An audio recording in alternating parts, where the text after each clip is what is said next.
Information security is one of the most important topics in technology today. Is your data secure?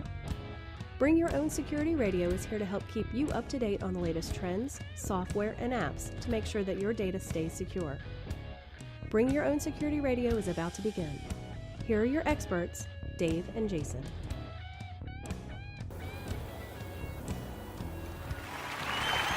Yeah, that's right. We are Bring Your Own Security Radio. I'm Dave. I'm Jason. And man, our iHeartRadio engineers are on top of it tonight with backtrack sound applauses and everything. So way to go. We have that again. Yeah, way to go, Kevin. You rock. You go with Kevin. I know. That's right. You got to go with Kevin. Yep. Anyway, don't do it tonight, man. Yeah, No Kevins tonight. No Kevins. And for those of you that tuned in last week, for whatever reason, I had it on my brain that as we were talking, I was had our iHeartRadio engineer in the background, and he was chatting me up, and I was trying to tell him to be quiet because he was distracting me from our guest, but he was trying to tell me. He was trying to tell me to tell the guest to speak louder, and the engineer's name was Kevin, but our guest's name was Kyle, right? And so I inadvertently called our guest the engineer's name, and the guest called me out on it, right? And he's like, "Well, like, there's a redemption, but I guess the redemption is that we'll probably have him back on, and you won't call him Kevin. Hopefully that part would probably do it. Yeah, that was so. Yeah, hopefully tonight I've already warned Kevin via IM to shut up in my ear and leave me alone. Way to go, Kevin. Way to go, Kevin. All right, on. So anyway, tonight, our guest tonight, we're going to let him introduce himself. He is actually out on vacation in the state of Hawaii and has graciously agreed to give us about an hour of his time tonight while on vacation. And I'm not going to steal any of his thunder about any of the stuff that he knows or wants to do. But before we jump in with him, I do want to acknowledge and say thanks to Tara. Her Twitter handle is @BlackRoomSecurity. She has just blown us up. She gave us an @ and all of a sudden our Twitter handle likes and whatnot, followers, anything else you want to call it, has just went stupid. I mean, we've added more than 1,500 today, and that doesn't awesome. And that doesn't even account for the fact that iHeartRadio featured us as their tech podcast, which probably gained 1 or 2 followers for us. Yeah, we went from background noise to featured. That's not too bad, man. Yeah. But then Tara just, being a little bit of an influencer in this space, really. So thank you to her. And I've been trying to get her to come on the air with us. And what she'll tell you is that she has a very heavy New York accent, and she's afraid that she wouldn't be. Me? Yeah, and I told her, I said, my son went to West Point. I had to decipher people from that area for years to figure out what they were saying. I could decipher her, no problem. But she's a little shy, so hopefully we'll get her on. But I'll tell you what, if you want to know something about Python, that's the place you want to be. And she has a page on her site that has more than 1,000 hacking, pen testing, education sites, different boxes. Python is definitely very valuable for pen testing, for sure. Yeah, she is a resource. Good skill set. So she's a resource bar none of all the things I do in the IT and InfoSec space. Programming is by far my weakest, and I have to force myself to learn every day and try new skills. But anyway, so that's what we wanted to just address the real quick of how all of a sudden we went from 100 and some followers to approaching to 3,000 right now, and the number has been climbing at a clip of almost 250 an hour. So thank you to everyone. We appreciate it. And for our new followers and new listeners, we hope you enjoy what you have to hear. So just remember, even if you don't like it that much, take notes because you get to your earn CPE for it. CPE. That's right. So hey, Gotta get CPE. Get something out of us anyway. So that was one of the intentions here. That's right. All right, let's get off of that topic. We're going to get off of that. We're going to jump in with our guest, so maybe we give him enough time to still go hit the waves in Hawaii before he takes off. So without further ado, I want to introduce Jerry. Jerry, are you there? I am. Thank you for having me on. Oh, man, we appreciate your time. Absolutely appreciate your time. So tell everybody a little bit about who you are and what you do besides chilling in California, Hawaii there. And you almost slipped a little bit. I mean, he's in California. I missed him by about 3 time zones. But anyway, so tell us about who you are and what you do, and then later on I'll tell people why I reached out to you. Sure. So again, my name is Jerry Bell. I am an executive at a large IT company. I do not speak for that company, so I'm not going to say the name. But it's a household name, and it's not too hard to figure out who it is. But in any event, my particular role is cybersecurity focused, with a particular specialty on the intersection of various regulations like HIPAA, GDPR, banking laws and whatnot on cybersecurity, and how we address within our own company, how we address the evolving risks and evolving regulatory landscapes. So it's something I'm very passionate about. I write about it on my blog. I have a podcast which people may or may not have heard of called Defense and Security with a friend of mine named Amy Callett. I've heard of it. Yeah, that's me. It's a little thing, right? Yeah, dude, and honestly, I have listened to some of the podcasts, like listened to the Samba WannaCry. When that was actually, you actually, hit the nail on the head with that one. I've been in this industry now since I guess 1999. I'm not even sure how long that is. 19 years. So it's been a while. So, of all the things that you've done, and I know somewhere on some site of yours that I've read and followed you guys with, you mentioned, having been in the field roughly 25-ish years, and a good majority of that being in security. Not to say what's changed, because some of that might be obvious, but for you in your particular career path, and maybe even with the company that you're at now, how much has security changed for you? Do you feel like it's the same stuff with different clothes on, or has the landscape and the threat vectors truly evolved and changed so much that the security field is still catching up? I'd say it's all of the above. We, at least from my perspective, we continue to see the same kinds of things I was seeing back in the late 90s today. But we're only, I would say, as time goes on, we're adding complexity to the stack, and we're growing both in IT as an industry, but also as security as an industry, and we're adding lots of people. And one of the things that I've observed is over the years we've kind of gotten away from having, I would say, broad, well-rounded people in security space, to what we have now. It tends to be very, very kind of focused, pointed people who are in the security world. And I think that is in some ways a good thing, in some ways a bad thing, but I think it is a thing. So I guess just to kind of net it out, I would say that the technology certainly has made this a much more interesting field, with cloud automation and the coming wave of cognitive and artificial intelligence. But we continue to see the same kinds of things. We struggle with the same kinds of things that we've struggled with for decades.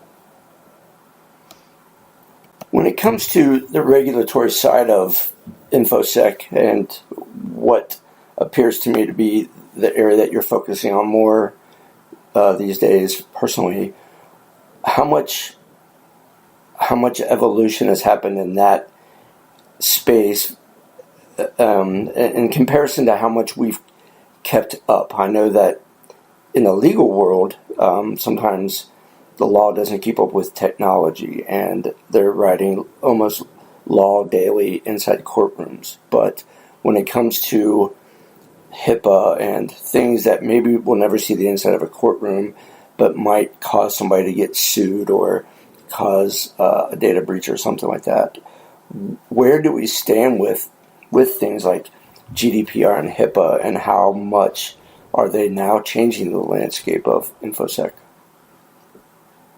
That's a great question, and I would say that I didn't mention that because I knew we were going to talk about it, but I think this is I think the regulatory side is becoming one of the really dramatic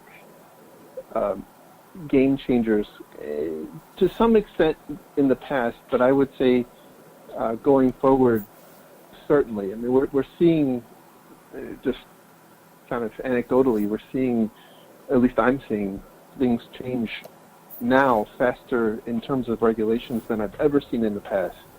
Back in the 2000s, we all fretted about HIPAA, and we just spent the last 2 years fretting about GDPR, and we forgot to start fretting about the NIS directive in the EU, and New York has their Department of Financial Services, and there's a number of other states who are implementing similar kinds of regulations, and we're seeing that kind of sweeping across the world.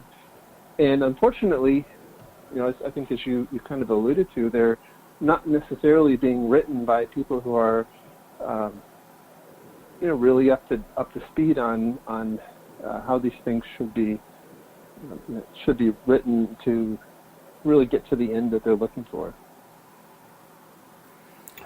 Yeah, I agree with that. Yeah, there is a lot of change. I mean, I focus primarily in the healthcare sector. I know Jason's in the government sector, but the things that I have to look at with pain points.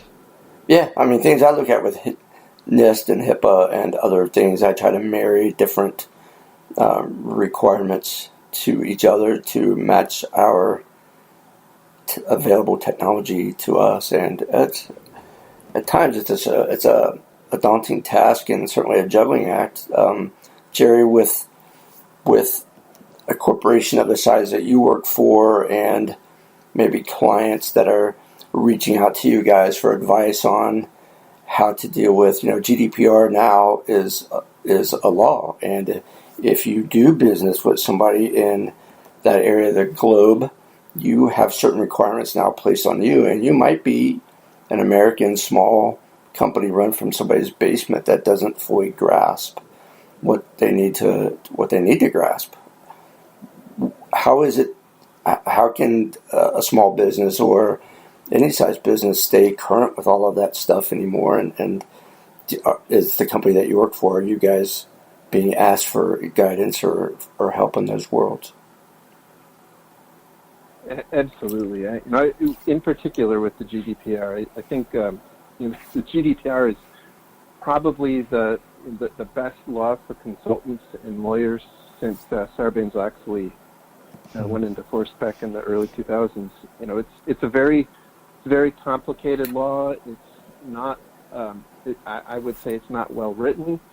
That the objectives of the law, I think, are certainly noble, and I think that eventually it'll get straightened around. But it's very difficult, especially for smaller companies and international companies in particular, to really understand what their obligations are. And I will tell you, just anecdotally, anybody that follows me on Twitter has seen me kind of rail on this. IT people and InfoSec people in particular really don't have a good understanding of how the GDPR applies to organizations outside of the EU, and to some extent, I think that hasn't been completely adjudicated in courts yet. But it is a complicated issue for small businesses in the U.S. I would say, if you're confused or concerned, that you really do need to seek your own competent legal counsel. But in general, if you're outside of the European Union, if you don't have a presence in the European Union, and you're not specifically targeting European citizens with your business, in general, my understanding, again, seek your own legal counsel. My understanding is it's really not it's not going to bite you. But at the same time, if you look under the covers at what the GDPR is trying to do, again, it's not really that complicated or controversial. The law itself says that you should, as an entity who's collecting personal data, you should ask for consent before you collect that data. You should only collect data that you need for the specific purpose of the service that you're offering, and you should apply reasonable protections against the inappropriate use of that or access to that personal data. So, I mean, in isolation, none of that stuff is, really controversial or concerning, right? It seems pretty sensible stuff. The problem with the GDPR is that 4% potential fine, which, by the way, a lot of people don't really understand that the 4% fine is kind of the potential starting point, right? It also enables what I would describe as U.S.-style class action lawsuits. And by the way, just on May 25th, which was the day that the GDPR took effect, there's a lawyer named Max Schrems in Austria who filed a complaint against Google and Facebook. So first day that it was in effect, he actually filed complaints with the data protection authorities against Facebook and Google for basically taking a stance that European citizens can either consent to giving to Facebook and Google doing whatever they want with their data, or not using the services, and that contravenes the intention of the GDPR. So, it's going to be some exciting times coming ahead, and if you have an opportunity to buy stock in legal firms, European legal firms, I think this is a great opportunity for you. We're getting in on the ground floor of the Bitcoin of the legislative world is investing in GDPR lawyers. If you have just tuned in with us, we are speaking with Jerry Bell. We are talking about a lot of things tonight. Right now we're talking about regulations, but we're going to be talking about other things. Outside of we're talking about privacy.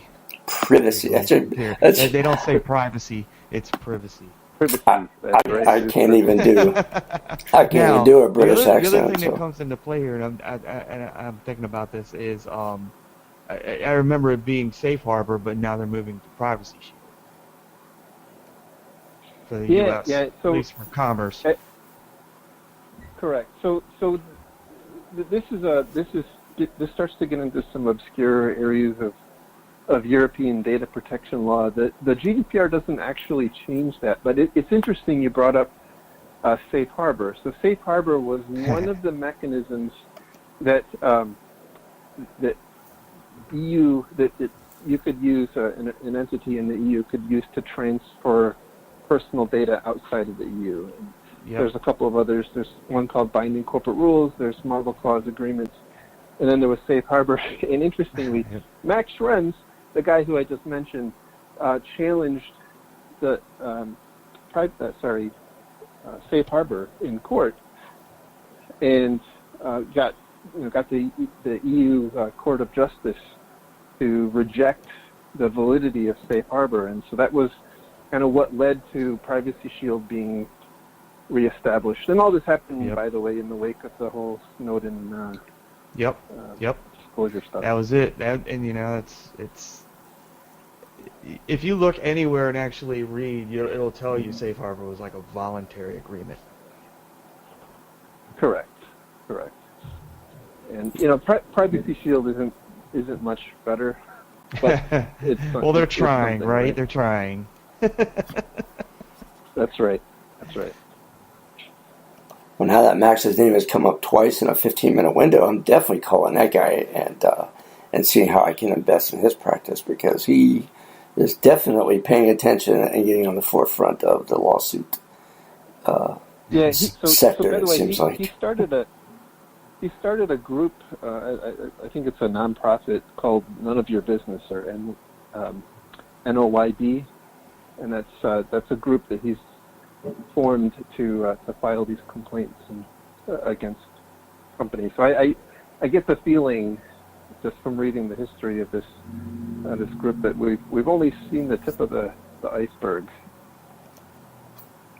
Well, So, yeah, I'll have to definitely go and pay attention to that now moving forward. I've never really been much other than the legal things that apply to the sector that I work in, which is healthcare. I don't, by and large, pay attention to the larger worldwide implications or changes in laws. I certainly pay attention to the implications, but anymore, I'm one of those people that, for a short amount of time, I had enough of data breach fatigue. I was tired of hearing about it. I got myself to a point where I'm thinking, it's clear that there's nothing I can do if somebody isn't going to secure their AWS or their Docker or some other container that holds my data.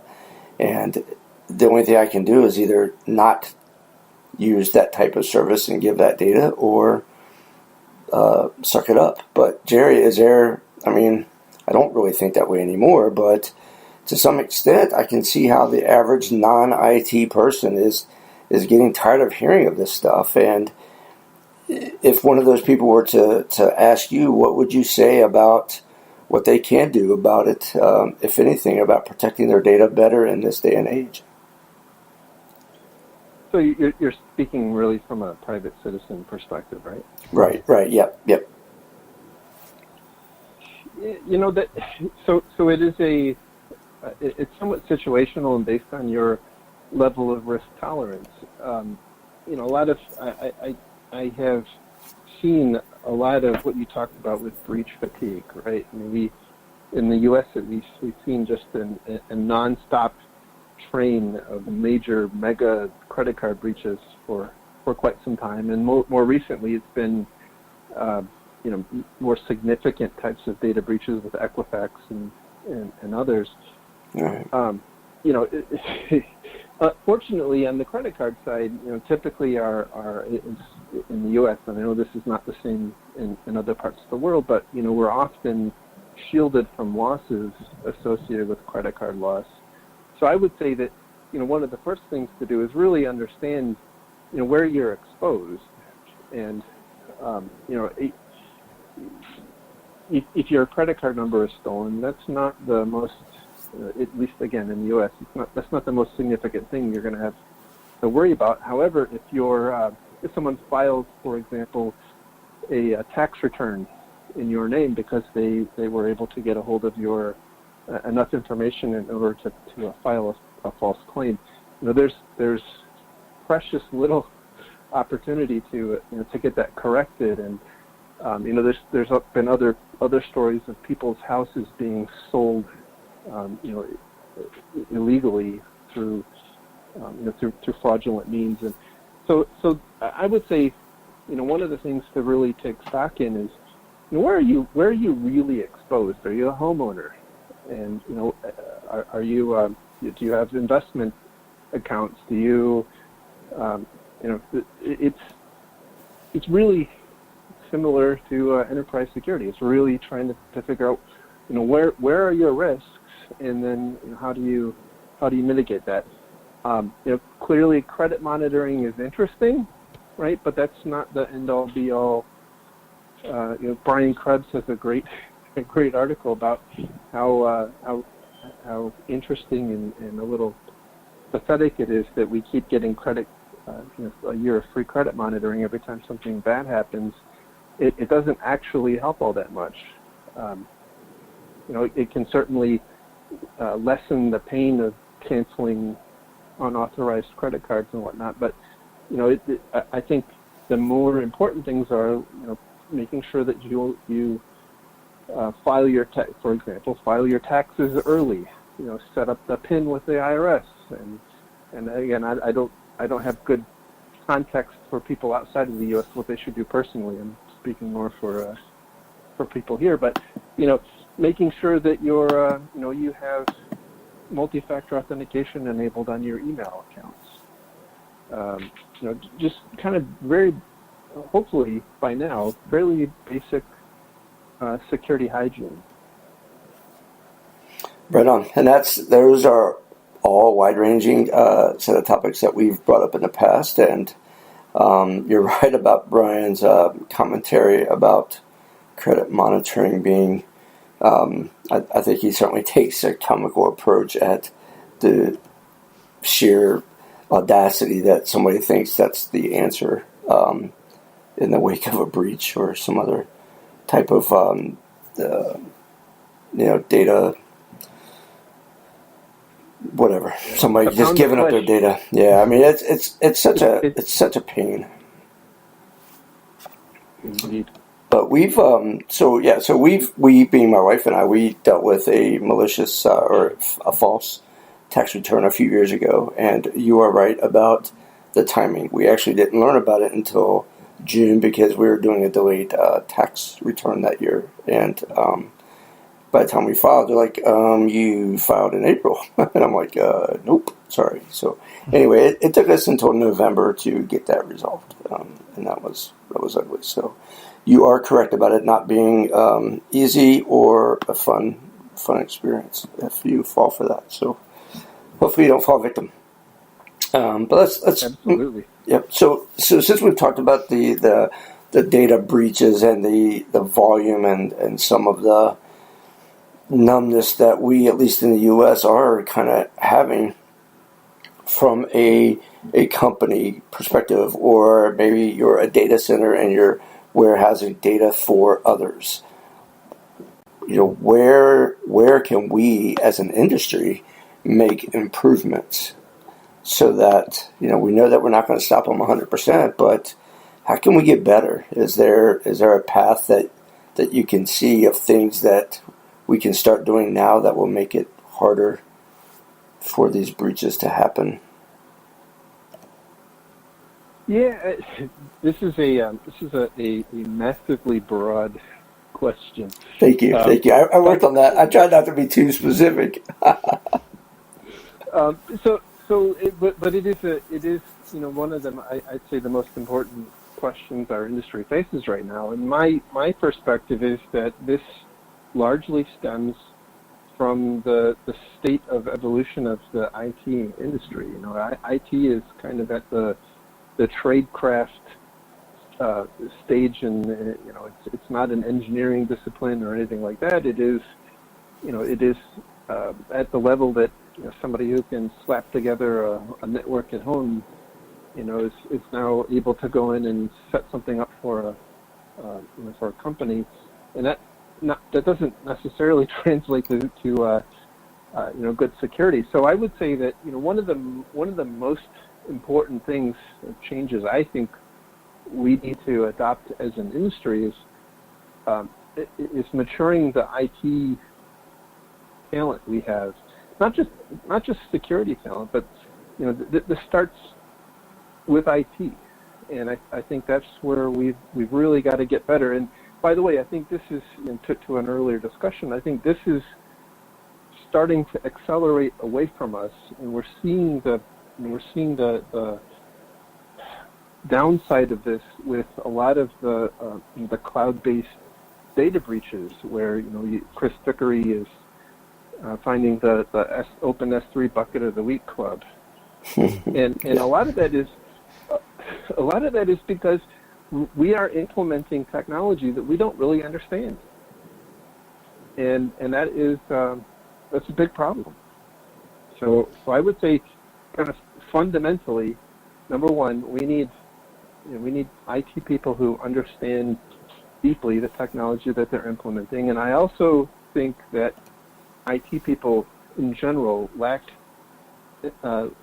enough imagination, and to some extent this translates to security people as well. They lack imagination to understand how the stuff they're deploying and managing can be used against them.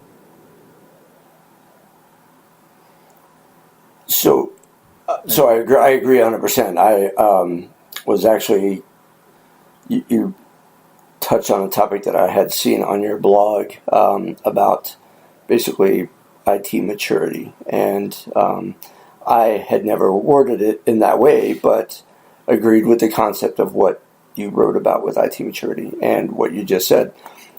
In a previous show that Jason and I did, we had a guest on, and we started to debate the value of someone's educational level. And when we meant someone who specifically was functioning in the security space, not necessarily an entry-level help desk person or whatever, but someone who said, I'm a security person. And so within that context, it was our premise that you kind of had to be educated, and whether that education came from, like you said, building your own thing at home and tearing it apart and figuring it out, or a more formalized training protocol. And our guest at the time thought maybe that we were being a little too harsh and that we were closing the door on some good talent. But yeah. it sounds like, Jerry, that you, or maybe somewhere in the middle, that, if you have the good talent, you're willing to learn, that maybe you're the right person, but if you're not willing to learn, or you're not learning, that maybe you need to get out of the way. I mean, is that accurate of what you were saying as far as the maturity level of IT? Yeah, I think so. I mean, I think it is it's a deep and complicated thought, because I think on the one hand, both ends neither end of the spectrum of what you just mentioned makes sense, right? It's not rational to say that people have to have a doctorate in computer science before they can build your network, and it's also not rational to say that my son, who can cable up a Linksys router, is competent to build a network for a company. That neither of those two perspectives make any sense. What seems when you have a tradecraft style industry like I argue we have, the way you bring in more talent is typically through some kind of an apprenticeship type program, and I think that's ultimately what I think we probably need. Now, where that thought breaks down is, unlike carpentry or things like that, maybe the tools go through a change every couple of decades. I think we have a challenge here that the technology is just turning over too rapidly to support that kind of a concept. But ultimately, I think that's what we really need. But that's not the end of it, right? That thought extends to the technology and the industry itself. I believe, need to be striving more towards an engineering discipline, and I think that eventually that's where we will get to. It's how long does it take us to get there, and what does it look like when we do? So I haven't looked at it from that way. That's an interesting thought. I'll have to spend some time thinking about that and comparing that to my own career path and see how I measure up to that myself, from where I started to where I am today. For those of you just joining in, we are speaking with Jerry Bell tonight, and we are going to take a quick break to acknowledge one of our awesome sponsors.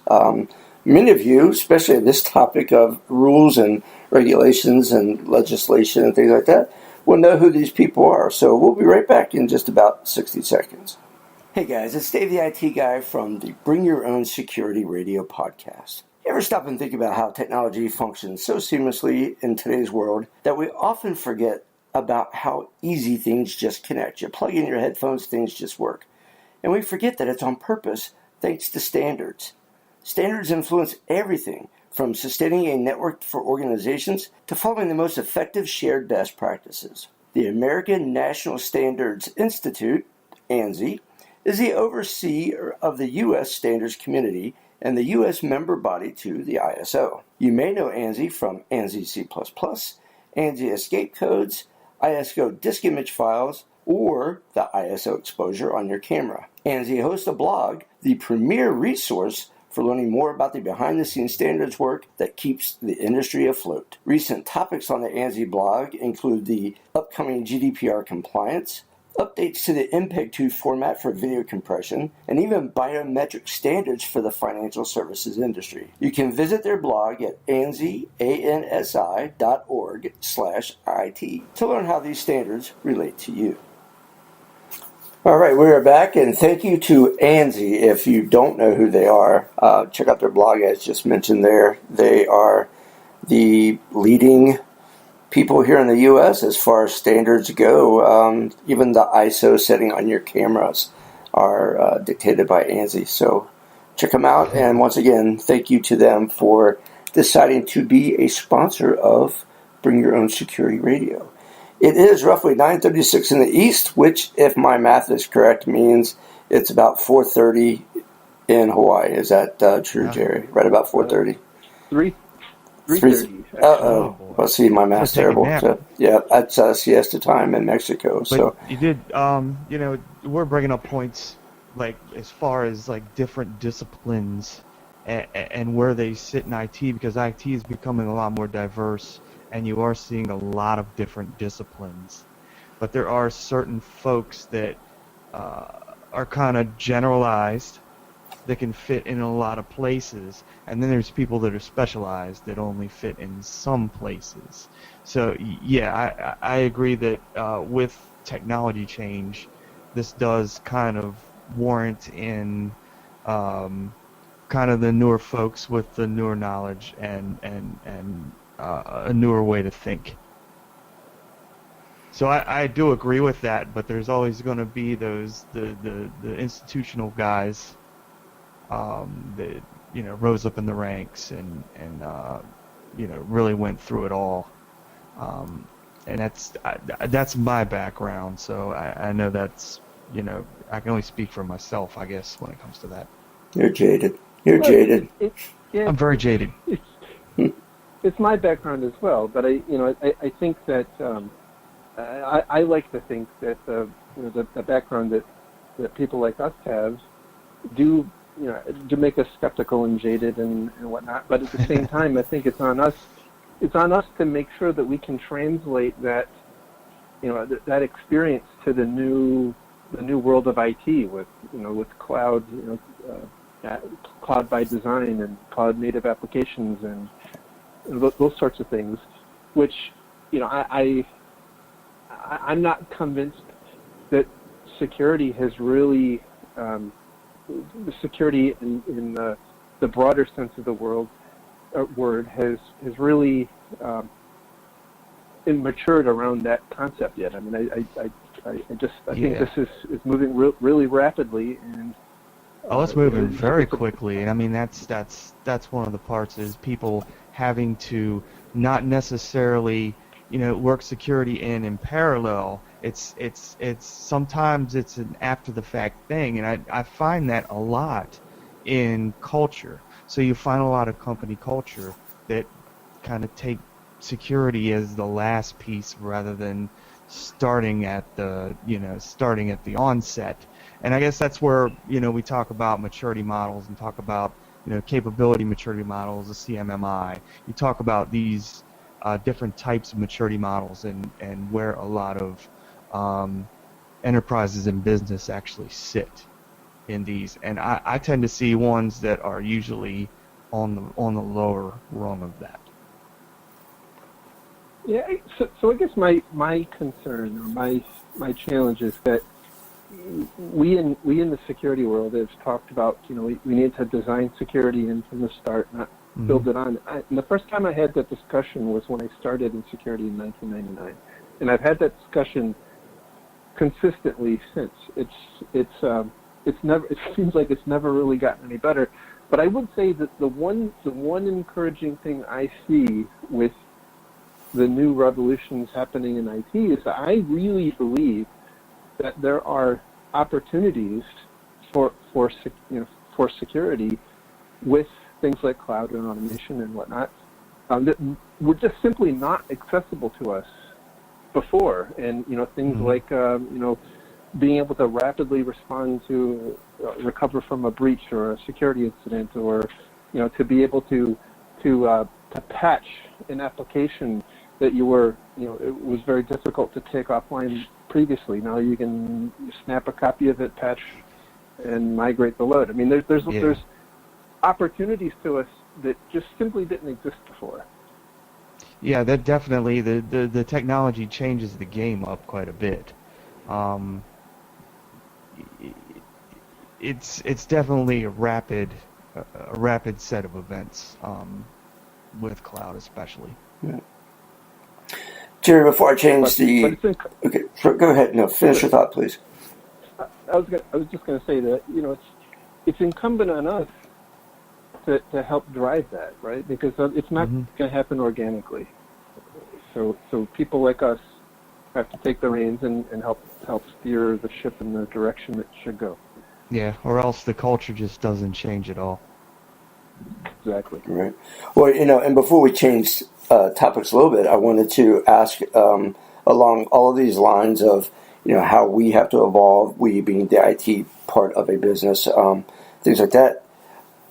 How can we help the overall business infrastructure evolve to change their thinking about us? Like, for example, the hospital system that I work at takes a very slim view of, they're just now starting to consider IT as a value add instead of a cost center, or they look at, IT asked for this position to be filled, and our regional salary surveys say we should offer X dollars. How do we change that mindset? How do we, is it just sheer volume, how many breaches, and wait till we're the one that gets breached and said, see, if we'd had this other experienced person and we offer them the right amount of money? How do we get the businesses to understand what we now understand for ourselves?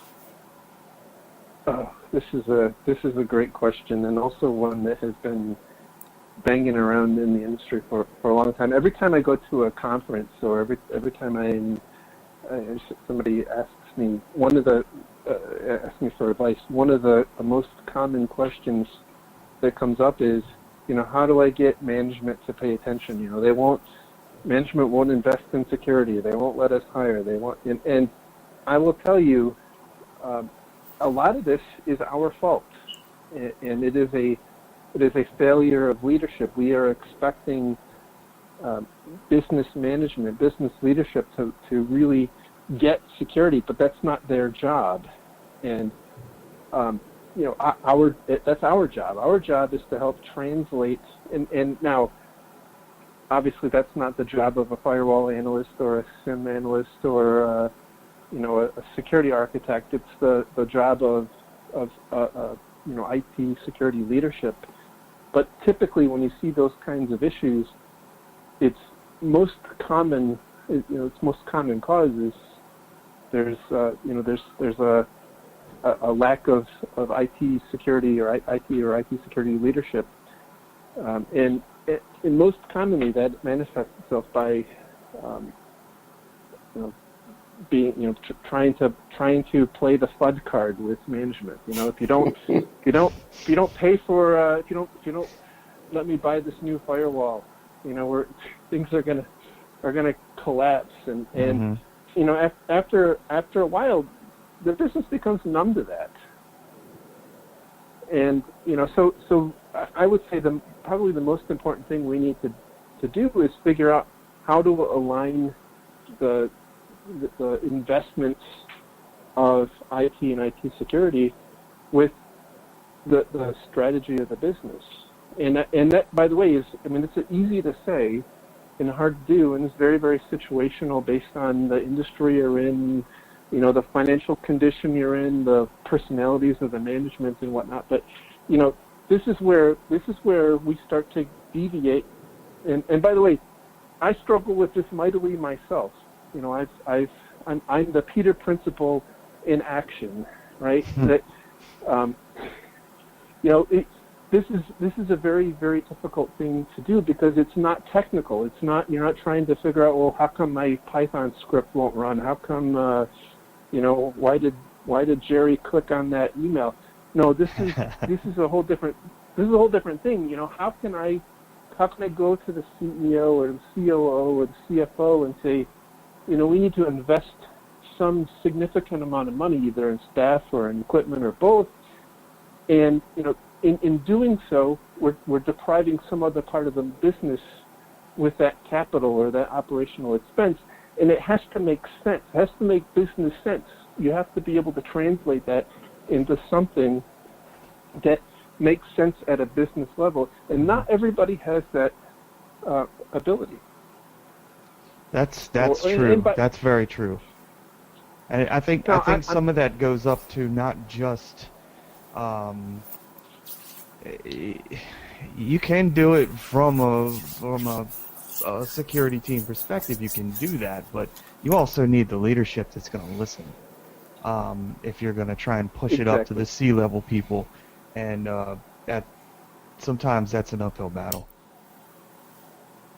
Yeah, exactly. It is. Unfortunately, if you find yourself in the lower level IT security type position, and you're seeing things that don't look sensible from your position. Either the leadership in the IT and IT security team is not doing an effective job, or they actually are doing an effective job, and you simply don't understand the broader context of the constraints that the business is operating in. Right? Yep, and by mentioning business, that's the first thing that's going through the higher level management's head is business.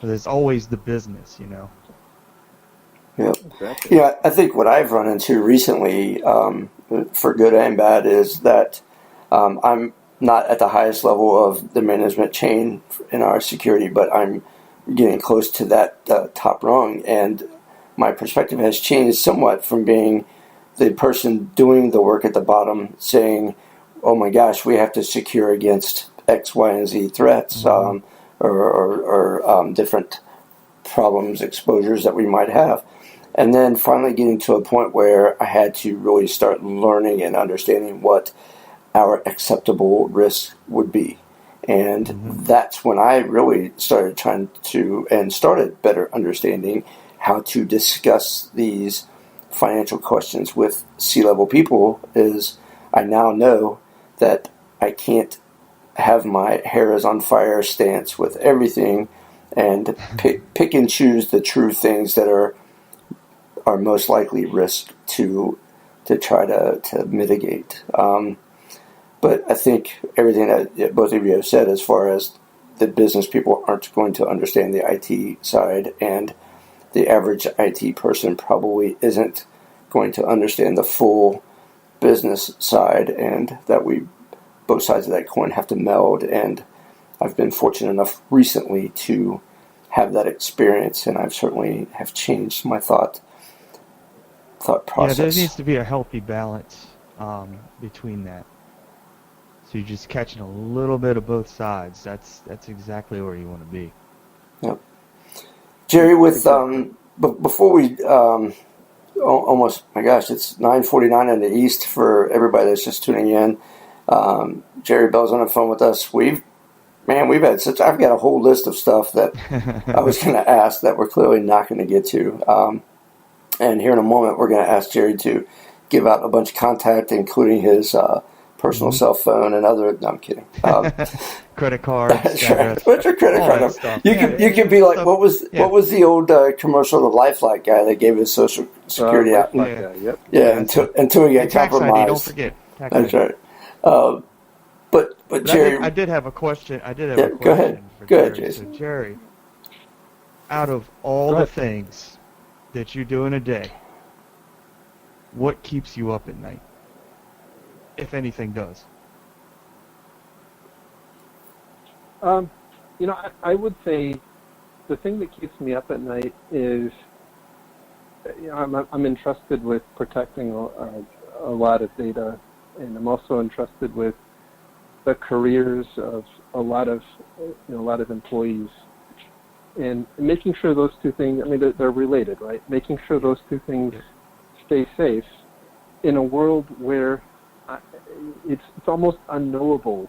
The threats that you're facing are almost unknowable. Yeah. That's what keeps me up at night, right? And so it's, have I done enough? You kind of take personal inventory of that, huh? Yep. Get it? Indeed. Well, that's that's nice to hear from someone who has a leadership perspective. I don't know if your staff has or is listening or will ever listen to this podcast, but I bet those that might would certainly have a grin on their face right about now, knowing that. I mean, honestly, I know how the vice president that I indirectly report to feels about us, and he has, through action, been able to prove that in the last year on several occasions to back up his words. So to know that someone thinks in that way, that I'm on vacation and I am doing this and that, but I still read about breaches, and I wonder, did I do enough from my role to make sure that you guys are doing a good enough job to not threaten your job or your place in that company? That's a big deal. So, all joking aside, Jerry, that's a very nice thing to hear, and Yeah. That's awesome for you and for the people that might report to you and work for you. So awesome. All right, it is 9:52. We ran a little bit longer than normal, but that's okay. Before we let you go, so I know we all know that you have a podcast. We talked about it for a minute, but we'll make sure that you get a chance to bring it up again. But what else, maybe whether it be at work or even outside of work, do you have a favorite event, a rock band, a orchestra, whatever? I mean, what kind of things do you want to give shout outs about? What type of contact information you want to give? The floor is yours. Oh my goodness. Well, so I'll say my Twitter handle is @maliciousLink. I don't know why so many people follow me. I post lots of dumpster fire pictures, but apparently that's funny. I am particularly passionate about and I'll say this generally, right? As career advice, personal career advice, take it or leave it. Become interested in something, right? That's not necessarily associated with your field. For me, it's behavioral economics and cognitive psychology. They're kind of two sides of the same coin. And it's something that I am very passionate about. And if you read the things that I've written and some of the speeches that I've given, and I talk about it some on the podcast too, it really, I see the direct relationship to that with my job and with information security. And so, I think it's really important for people to get passionate about something that's outside of their field. It helps kind of bring some outside context, and it's also just kind of mentally healthy for you as well. So let's say that's that there's some really great books. If you want to get a good taste, go read a book called Thinking Fast and Slow by Daniel Kahneman. Fantastic book. Really will open your eyes to many things about human psychology. Let's see, my podcast. So it's again defensive security. It's @DefensiveSec on Twitter. It's a little thing. I and Andy Kellett, who's @Lurg on Twitter, talk about recent data breaches and what caused them, and how we can avoid the same fate in our own organizations. So that's I guess that's what I would mention. No credit cards. Yeah. Well, we almost had him, Jason. We tried. We tried. But Dave was no Kevin's, so he didn't call you Kevin. That's right. So No he's Kevin's. on to a good start here. That's right. No Kevin's. I've been tweeted at with that one a couple of times this week already. So I'm paying the price. I'm going to keep the Kevin wave going. Yeah, I'm not entirely sure it was all my fault, but I own that because it did come out of my mouth. So yeah, hopefully that's a one and done scenario. Somebody's going to post a minion when you watch. That's right. Yeah, no doubt. All right. Well, it is. Man, time is gone. It's 9:56. And again, for those that didn't catch any of it, we are certainly going to be tweeting at Defensive Sec and at Malicious Link. I do remember just briefly on your Twitter feed, Jerry, just a few days ago, you had posted something or another, and because it said Malicious Link, somebody had responded or commented like, I'm not clicking this. This can't be right because they saw your name, Malicious Link. And so I found that to be like funny, yet I'm like, hey, at least they're taking it, they're taking security seriously enough that they questioned it. But I did try to jump in. But not and somebody say, who takes themselves too seriously. Right. Well, I mean, either they saw. Yeah. But it was funny. Anyway, again, Jerry, thank you so much for your time, being on vacation, and Thanks, Jerry. taking an hour to hang out with us. Is very much appreciated. And hopefully at some point in time there will be an event that we find ourselves at the same time and same place that I can come up and say hi. So thank you again. And all right, well that's wow. 3 minutes ago, Jason, we didn't have enough time to say goodbye. But for everybody that's tuned in, let me give one more last shout out to Tara over at Blackroom Security for her tweet at us. Man, you blew us up, girl. I just got an IM from Kevin. Feeling the love. Yeah, I just got an IM from Kevin telling me that we are about to surpass 4,000 Twitter followers, and we started this week with we started just a couple of days ago with like 115. So apparently influencers are legit people. If you know one, meet one or something, or love someone, or love your local influencer. That's what I got for you. But so hopefully we can have Tara on soon. We can get over her shyness and get her to come on with us. And if not, we got to pre-record. Let's do it. Yeah, well, I've offered that too. So next week we're going to change. Next week, possibly we'll see. But if you've ever seen anything on the anonymous threads with a handle Ghost Reaper, spelled with all the little letters and characters and numbers that you would expect a hacker nom de guerre to use, we may or may not have Ghost Reaper on the air with us in a pre-recorded format. He has theoretically agreed to join in and talk about a hack that he may or may not have been a part of. Now, I keep saying he. I, honest to goodness, have no idea if it's a he or a she. I am reasonably certain that I've got the right person that I've been talking to isn't a fake representing themselves. I've gone through some steps to try to authenticate. Never.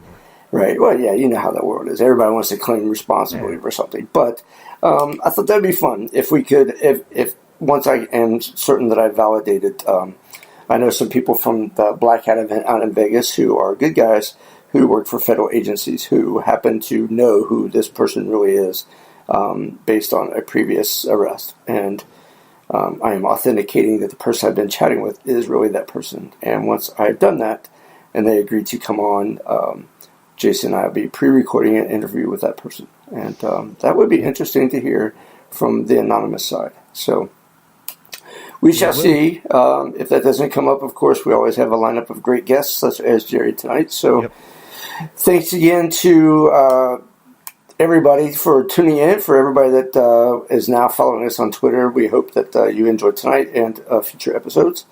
And, man, Jason, that's all I can...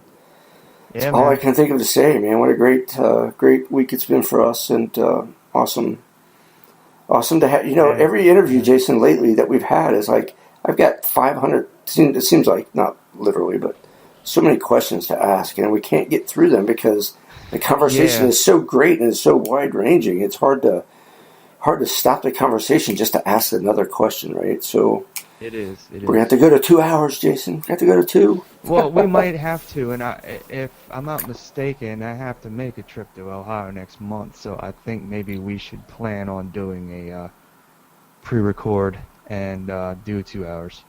Yep. That would be awesome. You're right. You are coming to Ohio. We'll do it live in the same room rather than me on the East Coast and me in the Midwest. All right. Well, we are running over time. My engineer is banging the instant messenger window at me, like shut up and go to the end of break. So, again, everybody, thanks for tuning in. We'll see you next week. Same bat time, same bat channel, Thursday, 9 p.m. Eastern. I'm Dave. He's Jason. Bring Your Own Security Radio. Good night, everyone. Good night. Thank you for listening to Bring Your Own Security Radio. Join us every Thursday at 9 p.m. Eastern Standard Time for a new episode. Find us on Facebook and on Twitter at BYOS Radio, or find us on the web at bringyourown.security.net. Safe browsing, everyone.